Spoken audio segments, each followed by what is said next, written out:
بسم اللہ الرحمن الرحیم نحمدہ ونصلی ونسلم علی رسولہ الکریم۔ ہمارے بزرگوں میں سے ایک بڑے بزرگ گزرے ہیں، انہوں نے بڑی اہم بات لکھی ہے۔ فرمایا کہ جب کسی کا انتقال ہوتا تو لوگ میرے پاس آتے ہیں اور کہتے ہیں کہ جی اس کا جو مال ہے وہ شرعی اعتبار سے کیسے تقسیم ہونا ہے وہ آپ لکھ کے دے دیں۔ فرمایا کہ جب بھی میں نے سامنے والے سے سوال کیا ہے تو اکثر لوگ اس میں مبتلا پائے گے، اور سوال بڑا بنیادی ہے، اور وہ یہ ہے کہ جانے والے کی ملکیت میں کون کون سا سامان تھا آپ متعین کر دیں، میں شرعی اعتبار سے تقسیم آپ کو بتا دوں گا۔ تو اکثر لوگوں کو پتہ ہی نہیں ہوتا کہ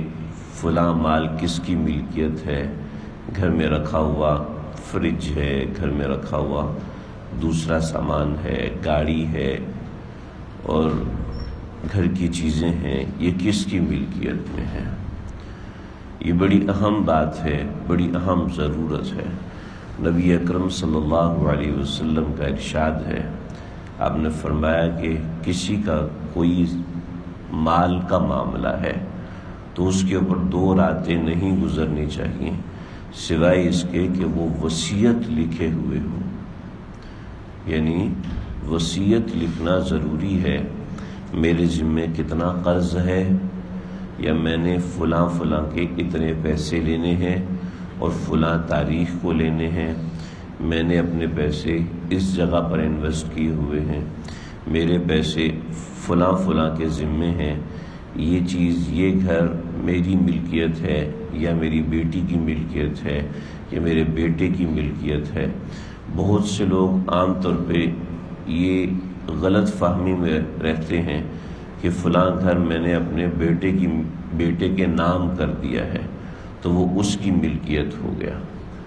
اور زیور جو رکھا ہوا ہے یہ میں نے اپنی بیٹی کے لیے رکھا ہوا ہے۔ حالانکہ صرف نام کر دینے سے،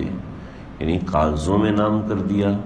یا پھر ذہن میں رکھ لیا کہ یہ میں نے اس کے لیے رکھا ہوا ہے، اس سے وہ چیز شرعاً فلاں کی ملکیت میں نہیں جاتی۔ یعنی فلیٹ بیٹی کے نام پہ کر دیا لیکن اس کی ملکیت میں قبضے میں نہیں دیا تو یہ فلیٹ ابھی تک والد کی ملکیت میں ہی ہے، بیٹی کی ملکیت میں نہیں گیا۔ گھر جو ہے بیٹے کے نام پہ کر دیا لیکن بیٹے کے ہاتھ میں قبضہ نہیں دیا۔ جب قبضہ نہیں دیا تو یہ مال میراث ہے، اب اس میں سب بچوں کا حق ہے، اس میں بیٹیوں کا بھی حق ہے اور دوسروں کا بھی حق ہے۔ تو اپنے پاس ایک کاغذ میں، اپنی ڈائری کے اندر یا کوئی ایسا معاملہ ہے اس میں لکھ کے رکھنا چاہیے کہ کون سا مال میری ملکیت ہے اور کون سا مال میرے بچے کی، بیٹے کی، بیٹی کی، بیوی کی ملکیت میں ہے۔ گھر کے اندر جو چیزیں رکھی ہوئی ہیں، بطور مثال گروسری آتی ہے، وہ ہمارا مال مشترک ہے، سب کا مال ہے۔ اسی طریقے سے گھر میں جو میرے پاس پیسے رکھیں یا فلاں فلاں پلاٹ ہے وہ میری ملکیت ہے، بات اپنے پاس لکھا ہوا ہو۔ اگر بیٹے کی ملکیت ہے تو اس کا قبضہ دینا ضروری ہے، اس کے ہاتھ میں دے دیجئے کہ اب تیرے اختیار میں ہے، جو چاہے کر، تیرے پاس ہے پیسے، یہ پیسے میرے پاس رکھیں لیکن ہے تمہارے، جو چاہو کرو۔ قبضہ دینا ضروری ہے ملکیت کے مکمل ہونے کے لیے، ورنہ صرف نام کر دینے سے چیز ملکیت میں نہیں جاتی۔ ایسے ہی ہر بندے کو پتہ ہوتا ہے کہ میرے ذمے کتنی نمازیں زندگی میں باقی رہ گئی ہیں، تو وہ اپنے پاس نوٹ کر کے رکھنا ضروری ہے۔ نہیں پتہ تو اندازہ لگائے، میں 15 سال، 14 سال، 13 سال کی عمر میں بالغ ہوا تھا یا ہوئی تھی، اور اس کے بعد سے میرے اندازہ لگائے کہ 2 سال، 3 سال، 4 سال میری اتنی نماز قضا عمری کے حوالے سے میں تفصیل سے ذکر کروں گا۔ میرے ذمے اتنے روزے قضا ہے، میرے ذمے فلاں فلاں کے پیسے دینے ہیں، تو یہ اپنے پاس سے لکھ کے رکھے اور ساتھ لکھے کہ اگر میرا انتقال ہو جاتا ہے تو اتنے روزے میرے ذمے ہیں، ان کا فدیہ ادا کر دیا جائے، اتنی نمازیں میرے ذمے ہیں، ان کا فدیہ ادا کر لیا جائے، میرا جنازہ کون پڑھائے گا، میرے مرنے کے بعد کوئی غیر شرعی کام نہیں ہونا چاہیے، میرا جنازہ جتنا جلدی ادا کیا جائے اتنا بہتر ہے، وغیرہ وغیرہ۔ اور اسی طریقے سے اور ہر انسان کی اپنی پرائرٹیز ہوتی ہیں، وہ کیا چاہتا ہے اپنے دنیا سے جانے کے بعد، وہ اپنے بارے میں کس نوعیت کی وصیت کرنا چاہتا ہے۔ جیسے ہمارے حضرت والا رحمۃ اللہ علیہ نے وصیت فرمائی تھی کہ بھئی جب سہولت ہو میرے لیے 3 مرتبہ قل هو اللہ شریف پڑھ کے مجھے اصال کر دیا کریں، یہ ایک وصیت کی تھی۔ ایسے آدمی اپنی اولاد کو کوئی نصیحت کر دیتا ہے اپنے وصیت نامے کے اندر، جیسے حضرت مفتی شفیع صاحب، حضرت مفتی اعظم پاکستان فرماتے ہیں کہ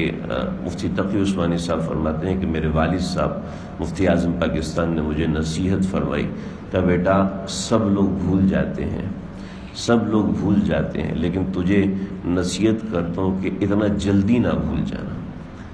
تو ایسے ہی ہر ایک کے دل میں اپنی اولاد کے لیے کوئی بات ہوتی ہے، اپنے بہن بھائیوں کے لیے کوئی بات ہوتی ہے، یہ کوئی نصیحت کرنا چاہتا ہے اپنی اولاد کو کہ فلاں شخص سے، فلاں خاندان سے بچ کے رہنا، وغیرہ وغیرہ، تو وہ بھی چیزیں اپنے پاس سے لکھ کے رکھنی چاہیے، ڈائری کے اندر، کاغذ کے اندر، یا کسی بھی طریقے سے اپنی اولاد کو نماز کی نصیحت کرنا چاہتا ہے، اپنی اولاد کو دیکھتے رہے کہ میری اولاد غصے کی تیز ہے تو آپس میں اتفاق سے رہنے کی نصیحت کرنا، تو وہ ایک الگ چیز ہے۔